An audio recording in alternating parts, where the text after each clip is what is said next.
Wear class and having class అంటే ఏంటో ఎవరైనా అడిగితే మీరు గనక వేర్ అంటే వేధిస్తుంది, హ్యావింగ్ అంటే హెరాస్మెంట్ ఎక్కువ ఉంటుంది అని చెప్తే మాత్రం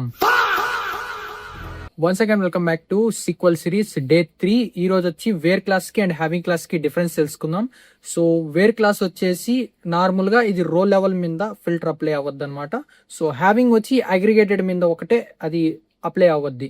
అండ్ వేర్ క్లాస్ వచ్చి ఎప్పుడు మనకి యూజ్ అవ్వద్ది ఆఫ్టర్ ఫ్రమ్, అంటే మనం ఒక టేబుల్ ని సెలెక్ట్ చేసిన తర్వాత ఎట్ ఏ టైంలో మనకేమైనా ఫిల్టర్స్ అండ్ రిక్వైర్మెంట్స్ ఏమైనా ఉన్నాయా, సో పర్టికులర్ డిపార్ట్మెంట్ నుంచి ఈ ఎంప్లాయీస్ నేమ్సే కావాలి అండ్ ఈ సేల్స్ ఉన్న వాళ్ళే కావాలి అని చెప్పి ఎటువంటి రిక్వైర్మెంట్ ఉన్నాయా లేవా అనేది మాత్రం తెలుసుకోవాలి. సో దానికోసం మనం వేర్ యూజ్ చేస్తాం అనమాట.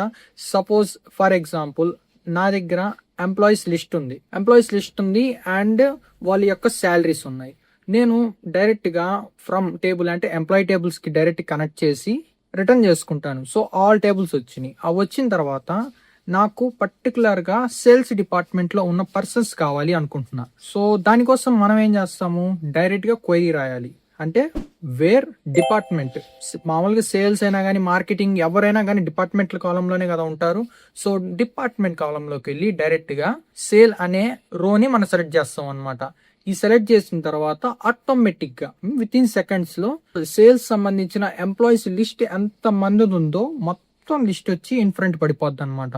తర్వాత అదేమవుద్ది, హ్యూజ్ అమౌంట్ ఆఫ్ డేటా నుంచి మనం తగ్గించినట్టే కదా, మనకి ఏది కావాలో అంతవరకు సెలెక్టెడ్ కాలమ్స్ వరకు వచ్చేస్తుంది. అండ్ వన్ మోర్ థింగ్, ఇక్కడ ఇంకో ట్విస్ట్ ఏంటంటే ఇది సెలెక్ట్ బేస్డ్ గా తీసుకోవద్దు. అంటే మన select employee name and salary అని చెప్పి అండ్ ప్రోడక్ట్ ఐడి అని చెప్పి ఏదో ఒకటి ఇచ్చుంటాం కదా, దానికి దీనికి సంబంధం ఉండదు అనమాట. ఇది దేని బేస్ మీద వర్క్ చేస్తుంది, మనం ఫ్రమ్ లో నుంచి టేబుల్ నేమ్ ఇస్తాం కదా, దాని బేసిస్ మీద రో లెవెల్లో ఫిల్టర్ అప్లై చేసుకుంటా మనకు కావాల్సిన డేటా రిటర్న్ చేస్తుంది. ఓకేనా.